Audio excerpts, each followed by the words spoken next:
दिलीप भाई वर्तमान कांग्रेस को प्रकार मानसिकता अच्छी से कथा को कहते देश में साधारण निर्वाचन सरी अष्टादश लोकसभा आरंभ हवा पूर्व ये प्रकार मानसिकता निश्चित भाव में अत्यंत पुण्य तथा चिंताजनक भाविलु कांग्रेस एक दायित्व संपन्न विरोधी दलर दायित्व नहीं देश को आगे बढ़ाई चेष्टा किंतु आईन सम्मत भाव में नियुक्त है परंपरा अनुसार नियुक्त है विरोध कर विरोध कर मानसिकता केवल कांग्रेस आज रखी ना विभिन्न समय जदि गणतंत्र हो भारत संविधान हो सर्वाधिक अपमानित क्षतिग्रस्त होती कांग्रेस समय कांग्रेस कारण बोली या पूर्व आम देखीचु सर्वाधिक थर 356 धारार उपयोग करी निर्वाचित राज्य सरकार मानकु जदि कहीं भांगी कांग्रेस दल आज 50 वर्ष तले अर्थात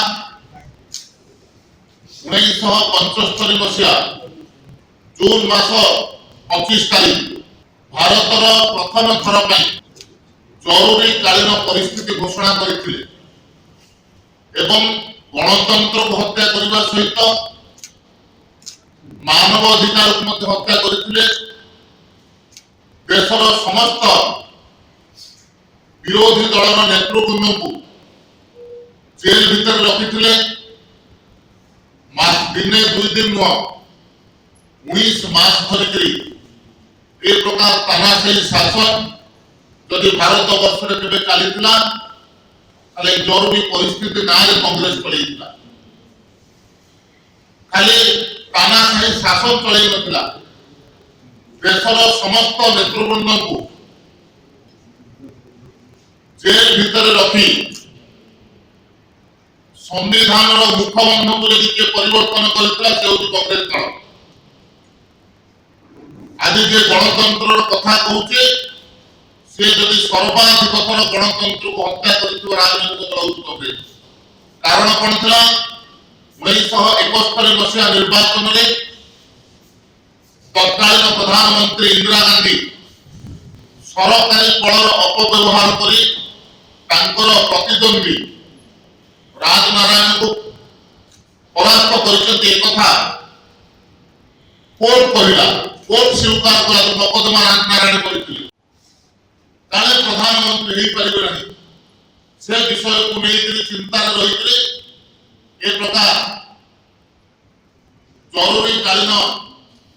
परिस्थिति देश में घोषणा करते निजर स्वार्थ निजर पदवी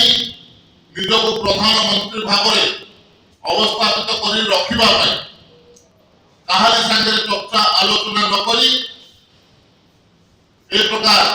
जरूरी कालीन परिस्थिति घोषणा करते दृष्टि भारतीय जनता पार्टी एक दायित्व संपन्न राजनीतिक दल हिसाब से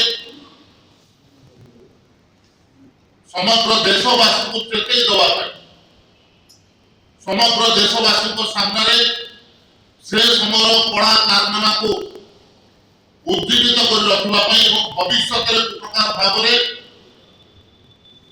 ए प्रकार संविधान विरोधी कार्य देश में हम ना से दृष्टि दायित्व नहीं दिवस को कला दिवस रूपे पालन करुच्ची जून मास 25 तारीख आसंता काली जून 25 तारीख अच्छी समस्त जिला स्तर में भारतीय जनता पार्टी तरफ ए कार्यक्रम को नहीं बुद्धिजीवी सम्मेलन योजना कर विभिन्न स्थान में सांबादिक सम्मेलन कर जो मैंने ଜରୁରୀକାଳୀନ ପରିସ୍ଥିତିକୁ ବିରୋଧ କରିକି ଗିରଫ ହେଇଥିଲେ କିମ୍ବା ନିଶା ବନ୍ଦୀ ଭାବରେ ଥିଲେ ସେମାନଙ୍କର ଅନୁଭୂତି କଥନ ଠାରୁ ଆରମ୍ଭ କରିକି ସେମାନଙ୍କୁ ସମ୍ମାନିତ କରିବା ଯୋଜନା ଭାରତୀୟ ଜନତା ପାର୍ଟି କରିଛି। ଏ କଥା ଓଡ଼ିଶାର ସମସ୍ତ ଜିଲ୍ଲା ସ୍ତରରେ କରାଯିବ ଏବଂ ଦେଶର ସମସ୍ତ ରାଜ୍ୟର ସମସ୍ତ ଜିଲ୍ଲା ସ୍ତରରେ ମଧ୍ୟ ଜରୁରୀକାଳୀନ ପରିସ୍ଥିତିକୁ ନେଇକି ଯେଉଁ କଳା ଦିବସ ପାଳନ କରିବା କାର୍ଯ୍ୟ ଭାରତୀୟ ଜନତା ପାର୍ଟି କରିବ ଏବଂ ଜରୁରୀକାଳୀନ ପରିସ୍ଥିତିର ବିଭୀଷିକା କୋଉ ପ୍ରକାର ଥିଲା ସେ କଥା ସାଧାରଣ ଜନତାଙ୍କ ପାଖରେ ନେଇ ପହଞ୍ଚେଇବ। ଏ କାର୍ଯ୍ୟକ୍ରମକୁ ଆପଣମାନେ ମଧ୍ୟ ସମ୍ପୂର୍ଣ୍ଣ ଭାବରେ ସହଯୋଗ କରି ଗଣମାଧ୍ୟମର ହିସାବରେ ସାଧାରଣ ଜନତାଙ୍କ ପାଖରେ ପହଞ୍ଚେଇବେ ଏ ପ୍ରକାର ଅପେକ୍ଷା ମଧ୍ୟ ଆପଣମାନଙ୍କ ଠାରୁ